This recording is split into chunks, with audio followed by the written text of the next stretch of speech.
Welcome to Indiana Dish, where we ask chefs across the state to share stories behind their favorite items on their menus. Today, we're at Late Harvest Kitchen in Indianapolis.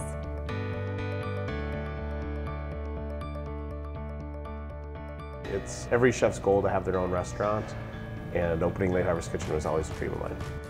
My version of a perfect neighborhood restaurant. A neighborhood restaurant to me has comfort dishes that are done the chef's hand.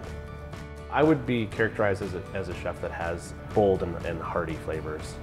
I feel that things taste best when they're at the peak of their powers. I mean, I just won't eat a tomato in January. Like July, August, September, that's it.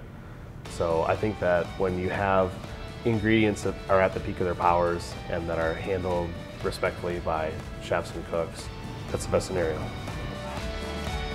With jalapeno fries.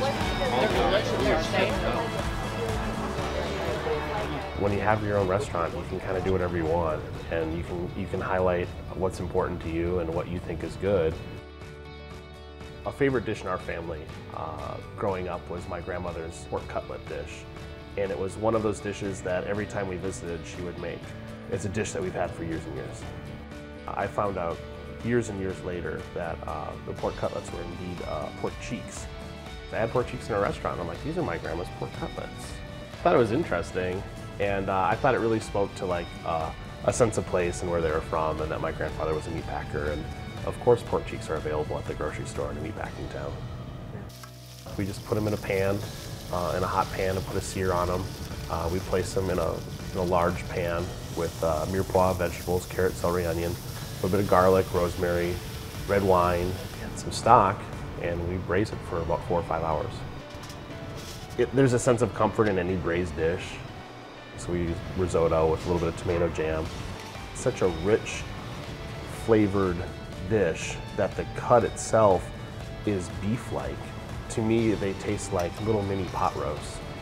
And then a pine nut gremolata, which is baked Parmesan cheese and croutons and pine nuts and herbs. I don't cook lightly. Everything is kind of hearty, so I put a lot of food on the plate.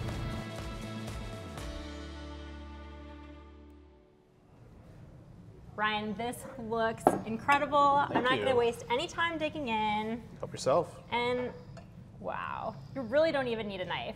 Falls apart. This is so tender. Yep. All right, we get some of the risotto, some of the pine nuts. All right. Whoa. Why doesn't your face look like mine? This is incredible. I want people to be comfortable here. I want people to leave the transaction of dining here feeling like they received value. That's how you get somebody coming back, is when they feel good about the meal they've had. Such a treat for you to share this dish with me. And what do you think your grandma would think of your take on pork cheeks?